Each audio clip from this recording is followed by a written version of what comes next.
26 जनवरी को राष्ट्रपति के द्वारा ही मुझे इस रैंक के लिए अनुशंसा किया गया है, जो कि 26 जनवरी 2026 को मुझे यह रैंक से सम्मानित किया गया है। देखिए, ये वही कैप्टन विनय कुमार यादव जी हैं जिनको राष्ट्रपति महोदय ने सम्मानित किए थे। वो क्या कार्य था जिसको लेकर राष्ट्रपति आपको सम्मानित किए थे?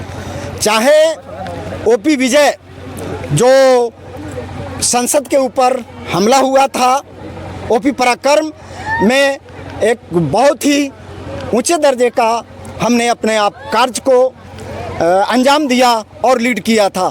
और ओपी विजय जो कारगिल युद्ध हुआ था उसमें भी हमारा योगदान बहुत ही सराहनीय रहा था, जो कि हर समय हमारा ही प्रशंसनीय रहा। इसकी वजह से और जहाँ भी हर साल जो 30 वर्ष का कार्यकाल था वो बिल्कुल स्वच्छ रूप था, कहीं कोई कमियां नहीं मिला। जैसे उच्च अधिकारी, जैसे हमारा देश चाहा, इसी टाइप का हमने काम को अंजाम दिया। 30 साल के सेवा में अब तक के मतलब कितना बार आप युद्ध झेले हैं?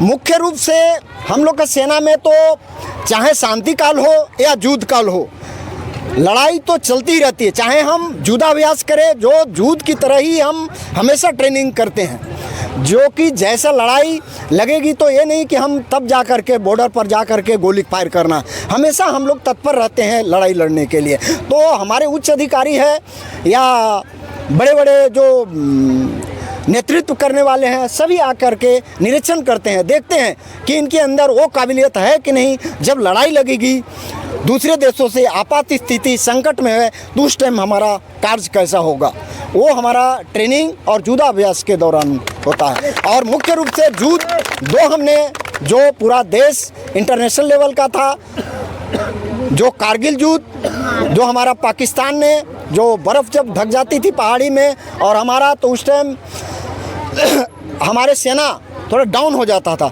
जिसकी वजह से उन लोग हमारा पोस्ट कब्जा कर लिया था। उस टाइम भी हमारा जो भी कार्य था, चाहे राशन पहुंचाना, गोला बारूद पहुंचाना या किसी को सहायता करना सैन्य जीवन को, वो सब हमने बखूबी निभाया है। सर, आपने 30 साल देश का सेवा दिया है, अब रिटायर्ड हो गए हैं। ज़रूरत पड़ी सेना में, अगर किसी तरह से हमारे देश के साथ वार छिड़ जाता है, जंग छिड़ जाता है, तो क्या लगता है आप फिर से जाकर पुनः सेवा करना चाहेंगे?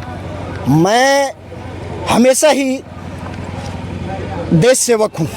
चाहे वर्दी आज है, कल उतरेगी, लेकिन हमारा जो छवि, जो एक ट्रेनिंग, जो हमारा एक सिखलाई देश के प्रति मर मिटने का जो हमारे को बताया गया है या हमें जुनून भरा गया है, वो हमारा लास्ट दम तक रहेगा। चलिए, बहुत बहुत धन्यवाद सर। देखिए